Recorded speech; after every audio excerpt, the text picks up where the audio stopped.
Sí,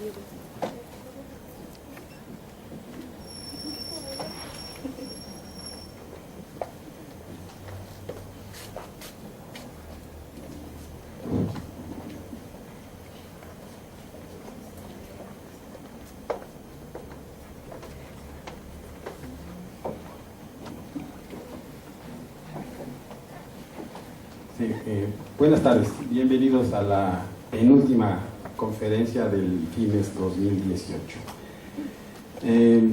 Bueno, nada más les quiero anticipar que mañana es la clausura del seminario y mañana se entregarán las constancias de asistencia y del equipo colaborador para que entonces estén puntuales, ¿no? Mañana cierra el seminario y pues vendrá el director a hacer la clausura. Y después de la clausura entregaremos las constancias. Bueno, bienvenidos y ahora el doctor Salat les va a dar el protocolo de siniestros. Muchas gracias por venir. Buenas tardes a todos. Nuevamente les doy el protocolo porque es algo muy necesario. Recuerden que en caso de sismo o incendio u otro evento, tienen dos puertas de salida. Procuren salir por ellas más o menos rápidamente, sin correr, sin gritar, sin empujar. Y enfrente, saliendo de las puertas, hay unas dos puertas de emergencia que se dirigen hacia el pasto, hacia la parte exterior del edificio. Abran esas puertas y salen por ellas. También, por favor, obedezcan las instrucciones del personal de protección civil. Gracias por su atención y espero que disfruten la interesantísima conferencia del día de hoy. Muchas gracias.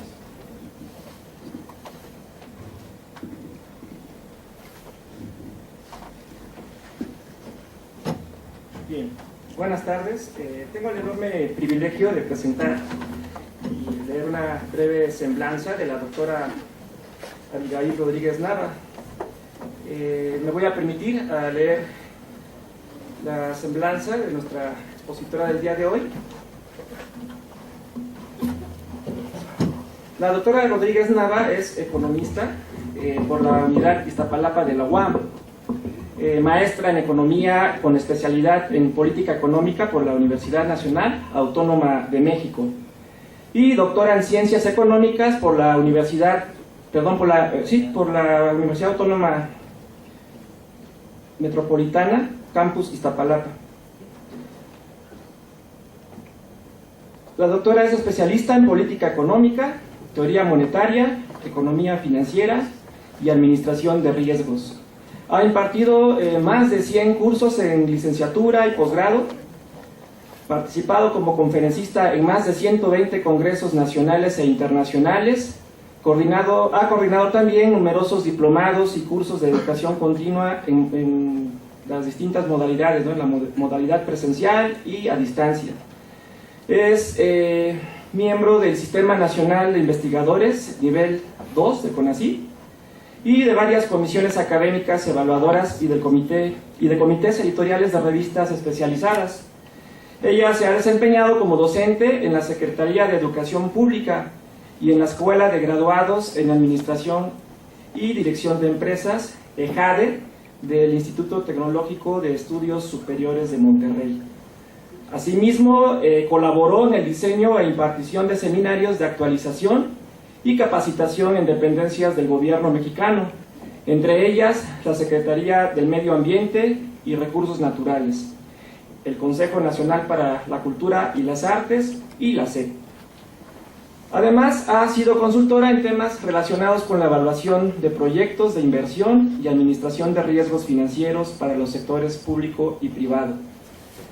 Recientemente, la doctora Abigail Rodríguez Nava recibió el Premio de Ciencias y Tecnología 2017 en el área de Ciencias Sociales que otorga la Academia Mexicana de Ciencias por su investigación, que tiene como título Los impactos de la política fiscal y monetaria sobre las decisiones de los agentes económicos.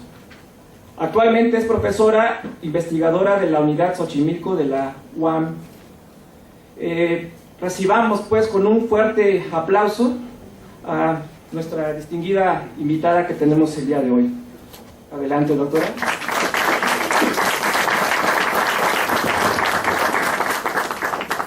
Muy buenas tardes, muchas gracias gracias. Quiero primero que nada agradecer a los organizadores por presentarme aquí con ustedes, por la invitación y por darme la oportunidad de dirigirme a ustedes para presentar este tema. Lo que les voy a presentar con el título de las decisiones de la banca comercial en condiciones de riesgo e incertidumbre tiene que ver con la política monetaria que se sigue en México y también en algunos países. Vamos a comentar un poco de esto más adelante. El contenido esencial es este. Vamos a revisar algunos elementos de la política monetaria, vamos a ver cuáles son algunas de las principales líneas de investigación. Quiero hacer referencia a un contraste entre lo que son los modelos teóricos de la nueva macroeconomía clásica y la nueva economía keynesiana. Y después me voy a concentrar en lo que son los modelos teóricos de la banca comercial, particularmente algunos esquemas analíticos de base y la propuesta de formalización para la inclusión de riesgo. En el tema de política monetaria. El tema de política monetaria implica una serie de subtemas que podemos estudiar y que son muy interesantes, sobre todo en los contextos de crisis económico-financiera.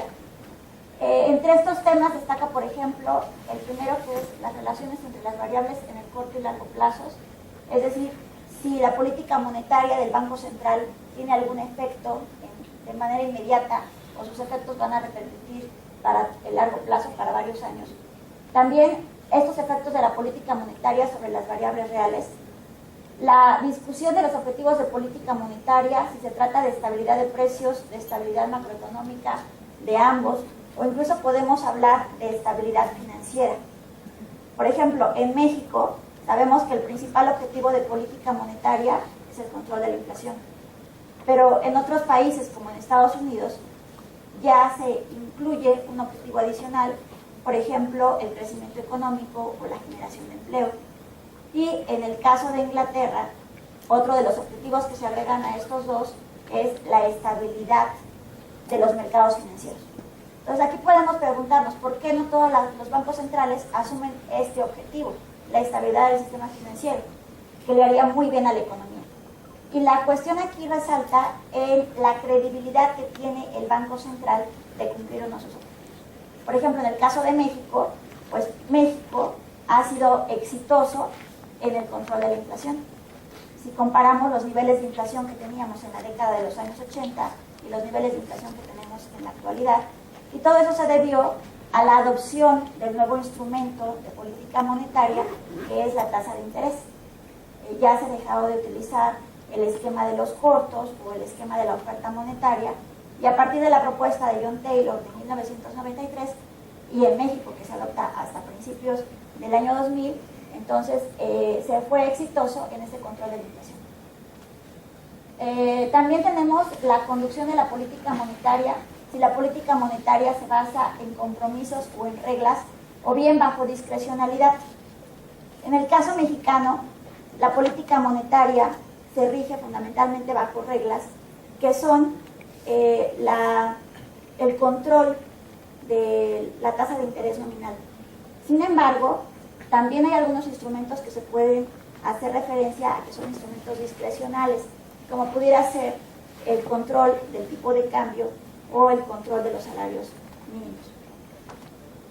La vinculación de la política monetaria con la política fiscal, algunas características de la formalización teórica de las decisiones del Banco Central y su compatibilidad con el núcleo teórico de base, y la vinculación entre las decisiones de la banca central y los bancos comerciales. Quiero hacer aquí referencia a dos enfoques teóricos, que es la nueva macroeconomía clásica y la nueva economía keynesiana. ¿Por qué la importancia de estos? Porque a partir de ellos surge lo que en economía se conoce como el nuevo consenso macroeconómico, que dicta las bases de la política monetaria ortodoxa. En la nueva macroeconomía clásica, los antecedentes son el escenario monetarista y la competencia perfecta. Si bien la nueva macroeconomía clásica recoge los postulados de la escuela monetarista, cambia la hipótesis de expectativas adaptativas a la hipótesis de expectativas racionales. ¿En qué consiste la diferencia de las expectativas adaptativas que utiliza el escenario monetarista y las expectativas racionales? Bueno, las expectativas adaptativas significa que los agentes van a decidir en contextos donde la información no es perfecta. Si la información no es perfecta, necesitamos un modelo que nos explique, que nos dé luz acerca de cómo se van a formalizar los precios en el futuro. En el modelo de expectativas adaptativas, la idea es que el precio esperado el día de hoy para un bien va a ser igual al precio observado en el día anterior, más una ponderación que depende del precio que esperábamos ocurriera el día anterior. Eso con el modelo de expectativas adaptativas.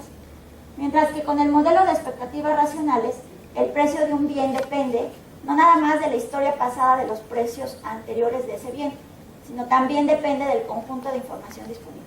Es decir, toda la información que existe, todas las variables que el investigador conoce y que cree que pueden influir en el precio de algún bien.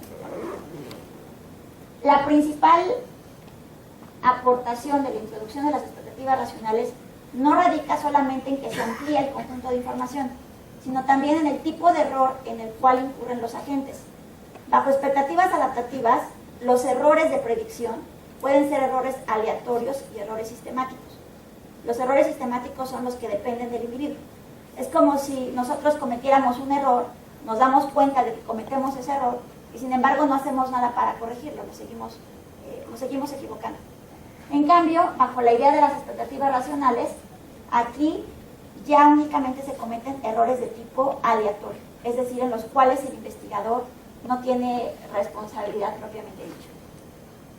Además de la nueva macroeconomía clásica, también podemos encontrar como características esta idea de que existe una tasa natural de interés y una forma de incorporar el dinero de manera exógena en la economía de acuerdo con la dicotomía clásica o a través de la función de utilidad a la manera de Patinkin y Sidrowski o en restricciones cash in advance o en modelos de generación estratificadas. Bueno, brevemente les comento sobre la incorporación del dinero en los modelos ortodoxos de economía. Resulta que en los modelos tradicionales de microeconomía se modela la decisión de dos tipos de agentes, básicamente el consumidor y la empresa. El consumidor maximiza una función de utilidad sujeta a una restricción presupuestal y la empresa maximiza una función de beneficios que es igual a los ingresos menos los costos, sujeta a una función de producción o restricción tecnológica. Cuando estos agentes realizan su ejercicio de optimización, están calculando equilibrios parciales porque van a encontrar cantidades óptimas suponiendo que los precios son conocidos. Una vez que cada agente de manera individual calcula sus cantidades óptimas de bienes, pues resulta que ya todos se ponen de acuerdo para encontrar los precios relativos o encontrar el equilibrio general.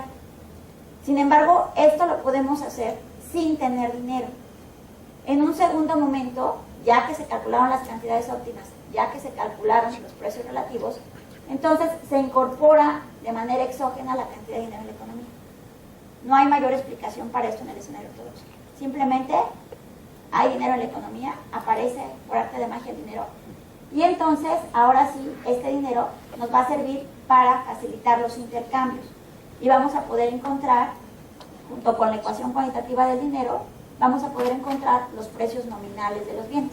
Esa es una forma como se introduce el dinero en la teoría neoclásica. Y hay varias críticas a esta forma de incorporación del dinero.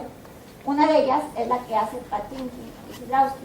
Patinkin dice, bueno, el dinero da felicidad, el dinero nos da utilidad, nos da satisfacción.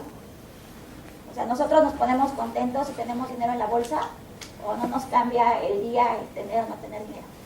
Entonces, de acuerdo con Patinkin dice, no, pues sí, ¿no? El dinero efectivamente nos da satisfacción. Entonces, este pensamiento de Patinkin lo lleva a formalizar el hecho de que el dinero debe de incluirse en la función de utilidad. Entonces, si tenemos una función de utilidad del individuo que dependía nada más de cantidades de bienes, ahora Patinkin propone que la función de utilidad dependa de cantidades de bienes y también de dinero. En consecuencia, tenemos como resultado que el consumidor, además de obtener en su ejercicio de equilibrio parcial las cantidades óptimas de bienes, pues también va a obtener la cantidad óptima de saldos reales o de dinero que desea mantener. Y esta forma de introducir el dinero de forma cash in advance es anotar el dinero como parte de la restricción presupuestal del individuo, en este caso del consumidor. Aquí tenemos también una diferencia entre el marco de la nueva macroeconomía clásica y su antecedente, el monetarismo. Para fines de formalización, es importante resaltar aquí que mientras el monetarismo se basa en modelos que usan la teoría del control óptimo, en la nueva macroeconomía clásica utilizamos la optimización estocástica, pero hay otras características que comparten, por ejemplo, la incorporación exógena del dinero o la idea de la neutralidad del dinero. La idea de la neutralidad del dinero significa que cualquier cambio en la cantidad de dinero que existe en la economía únicamente va a afectar a las variables nominales y no a las variables reales. Es como si, por ejemplo, nos dijeran, a ver, si nos entregaran $1.000.000 de pesos a cada uno de nosotros, ¿seríamos más felices o menos felices? Pues al parecer seríamos más felices, pero esa felicidad nos va a durar muy poco tiempo porque lo que estamos haciendo en la economía es un proceso inflacionario. Lo que vamos a ocasionar es que aumenten los precios de todos los bienes y en consecuencia nuestro poder adquisitivo va a volver a ser el mismo de antes. Esa es la idea de la neutralidad del dinero. Únicamente va a haber cambios en las variables nominales y no en las variables reales.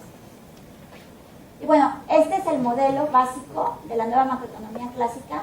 Los hogares maximizan una función de utilidad, que es una función de utilidad en el tiempo, sujeto a su restricción presupuestal y a una condición de evolución de la riqueza, y las empresas también maximizan una función de beneficios que es igual a esto, que está refiriéndose al ingreso de las ventas, el que resulta de las ventas menos los costos. Aquí suponiendo que el único costo de producción son los salarios multiplicados por la cantidad de empleo y sujetas a una función de producción. También aquí tenemos las condiciones que propician ese equilibrio. Y las condiciones están dadas por la igualdad entre el salario real y el producto marginal del trabajo. La nueva macroeconomía clásica es interesante porque a partir de ciertas condiciones y la formalización del modelo va a derivar en algunos resultados de interés que son la regla de Taylor, es esta I de tasa de interés, es la regla monetaria, es decir, el Banco Central determina cuál es el nivel óptimo de tasa de interés, lo que depende de la inflación observada, también la característica de la oferta de dinero, cómo se determinan los precios, y también aquí tenemos otra forma alternativa de expresar la tasa de interés nominal a partir de las expectativas de inflación. Aquí decimos como si tuviéramos expectativas hacia adelante. Y la R, que estaría representando una tasa de interés natural. Lo interesante es hacer el contraste entre las ecuaciones estas de política monetaria de la nueva macroclásica y las de la nueva economía keynesiana. De las características de la nueva economía keynesiana, si bien conserva el mismo marco teórico ortodoxo, lo fundamental es que se concentra en explicar los desequilibrios, tanto en el aspecto del mercado de trabajo o en el sector real, como en el sector monetario. Y estos desequilibrios tienen nombres específicos, son el desempleo involuntario y el racionamiento de crédito. Otra de las características de la nueva economía keynesiana es que trabaja en ambientes de competencia imperfecta, cuando existen rigideces de precios e información imperfecta. Y obtenemos los problemas frecuentes asociados a la información imperfecta, como el riesgo moral, la selección adversa, los problemas de agencia y también el problema del polizonte, por ejemplo, o free rider. La nueva economía keynesiana se caracteriza igualmente por un problema de optimización de los hogares y de las empresas, pero que a diferencia del modelo de la nueva macroclásica, esta ecuación de los precios no resulta de manera arbitraria o de manera impuesta por las empresas, sino que es determinada dentro del modelo, y se supone aquí que a las empresas les conviene fijar una rigidez de precios. Por ejemplo, en el caso del mercado de crédito, que es el que estamos examinando en este tema, se supone que aquí la nueva economía keynesiana estudia los desequilibrios, que se van a llamar racionamiento de crédito, pero estos desequilibrios los podemos entender como el exceso de demanda de crédito sobre la oferta de crédito. Es decir, podemos suponer que hay un número X de individuos que están solicitando un crédito, pero o bien no a todos se les otorga el crédito, o bien a todos se les otorga, pero en una fracción menor a lo que ellos habían solicitado. ¿Y ese racionamiento de crédito a qué se debe? Se debe a una rigidez en el precio del crédito. Y ese precio del crédito es la tasa de interés. Los bancos comerciales van a fijar una tasa de interés de manera rígida, bajo el entendido de que les conviene esa tasa de interés, porque es la que va a maximizar sus ganancias. No puede ser una tasa de interés demasiado alta, porque ello implicaría aumentar el riesgo de incumplimiento. Y las ecuaciones que resultan del modelo de la nueva economía keynesiana son estas: una ecuación endógena de precios, ya no es la evolución exógena como en el modelo anterior, la curva de Phillips, que sí considera para la determinación de la inflación actual las expectativas de inflación futura, y esto que se conoce como el diferencial en la brecha del producto. Una curva Y es dinámica, primero porque evoluciona con el tiempo, porque considera las brechas en el producto, un ajuste de la tasa de interés y las expectativas de la brecha del producto en el futuro, y finalmente la regla de Taylor de política monetaria, que no es otra cosa que la definición de esta tasa de interés. En el caso de la banca comercial, también tenemos problemas interesantes de investigación. En primer lugar, las funciones de la banca comercial. Las funciones de la banca comercial, que se reducen sobre todo a lo que es el fungir como un intermediario entre los agentes que tienen excesos de ahorro y los agentes que están demandando créditos, sobre todo para el financiamiento productivo. Tenemos el caso de los problemas de agencia. En estos modelos donde tenemos aquellos casos del problema del agente principal, resulta que hay una inconsistencia o incompatibilidad entre las decisiones de dos tipos de agentes. El agente que es el principal, o sea, el propietario o el accionista, y el agente que es el administrador. Se presentan problemas de agencia porque puede haber una incompatibilidad entre los objetivos de ambos agentes. Quizá, por ejemplo, el propietario puede tener objetivos de largo plazo, el mantener una posición, el mantener un crecimiento de largo plazo, mientras que el administrador pudiera estar más interesado en objetivos de corto plazo, por ejemplo, incrementar las ventas o incrementar el número de clientes en lo inmediato. También tenemos la cuestión de la crisis y el riesgo sistémicos. Hay algunos modelos que han tratado de estudiar cómo la crisis o la quiebra o el hecho de que algún banco comercial esté en una situación financiera incómoda, indeseable, perjudica al resto del sistema bancario. En el caso de la regulación bancaria, aquí lo interesante es estudiar cómo los bancos se adecúan a las nuevas regulaciones que se hacen en la práctica realmente, y sobre todo aquellas que están propuestas por el Banco de Pagos Internacionales, lo que conocemos como Basilea I, Basilea II y ahora Basilea III, que tienen que ver con la incorporación de algunas medidas prudenciales, sobre todo para los riesgos que pueden ser de tipo operacional, los riesgos de mercado y los riesgos de crédito. Las estrategias de competencia bancaria tienen que ver con algunas formas como los bancos están tratando de apoyarse mutuamente para evitar algunos riesgos de crédito. Por ejemplo, en el caso del racionamiento de crédito, ¿por qué a algunos agentes no se les otorga el crédito? Hay estudios donde se ha mostrado cómo a los bancos comerciales, pese a que estamos en un contexto de oligopolio, a los bancos les conviene cooperar con otros bancos para obtener información de los clientes y disminuir las posibles pérdidas. Otro hecho que también se refiere a estas estrategias de competencia está, por ejemplo, en el cuidar a los clientes. Es más fácil que un banco proporcione sucesivos créditos a aquellos clientes con los cuales ya conoce su historial o con los cuales ya tiene otro tipo de cuentas. Este tema de las estrategias de competencia bancaria también tiene que ver, no nada más en el sentido negativo, vamos a ver cuál de los bancos atrae más clientes, sino la forma como ambas partes o como las múltiples partes que existen en un oligopolio pueden beneficiarse mutuamente. Y finalmente, la optimización de ganancias en condiciones de competencia perfecta e imperfecta. Bueno, en la práctica, el problema de optimización de un banco comercial es casi semejante al problema de optimización de una empresa. En este cuadro tenemos algunos modelos tradicionales de optimización de la banca comercial en competencia perfecta. Normalmente Normalmente en los cursos de microeconomía únicamente nos concentramos a estudiar el comportamiento de los consumidores y el comportamiento de las empresas. Y difícilmente examinamos ya cómo deciden los bancos comerciales. Aquí tenemos, por ejemplo, algunos problemas de elección de los bancos comerciales. Algunos se centran, por ejemplo, en las cantidades óptimas de los servicios que ofrecen. Puede ser que el banco comercial tenga como problema el seleccionar cuál va a ser su cantidad óptima de activos o pasivos, y en otras condiciones, cuáles serían las tasas de interés óptimas, como en este caso. También, en la mayoría de los modelos que existen, se trata o bien de modelos deterministas o modelos de decisiones instantáneas. Hay algunos donde no dejan de ser deterministas, pero hacen una decisión intertemporal.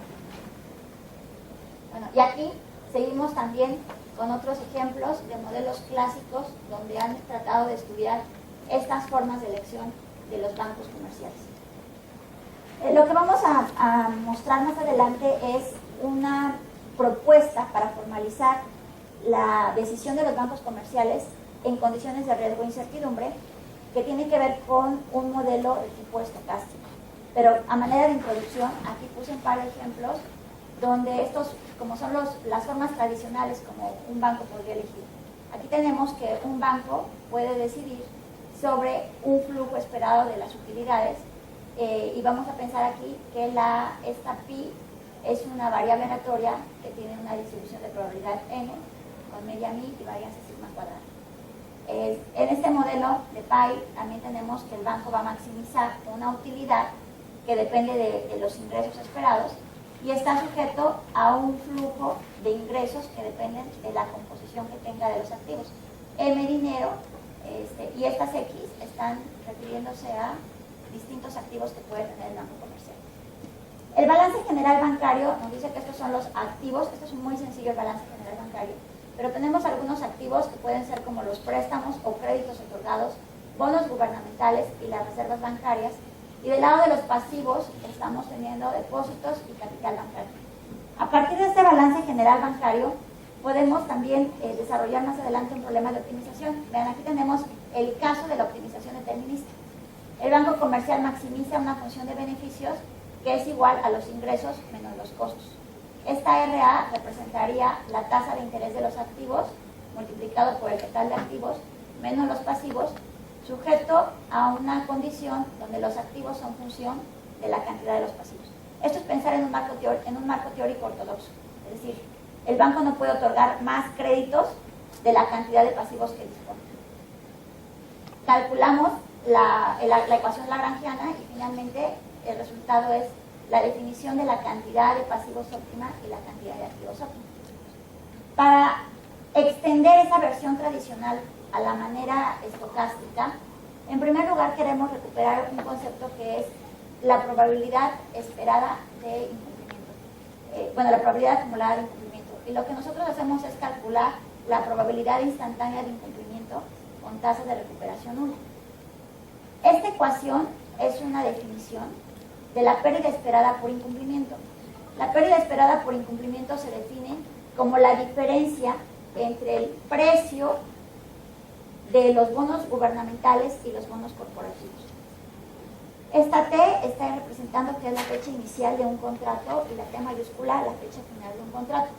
¿Por qué esta diferencia? Porque sabemos que los bonos gubernamentales se supone que tienen una probabilidad de incumplimiento de 0. Y aquí, si sustituimos este valor justamente por la ecuación que lo está definiendo en capitalización continua, tenemos aquí que es el valor nominal traído a valor presente con capitalización continua, y esta RG es la tasa de rendimiento que se pagan por los bonos gubernamentales y RC la tasa de rendimiento que se pagan por los bonos corporativos.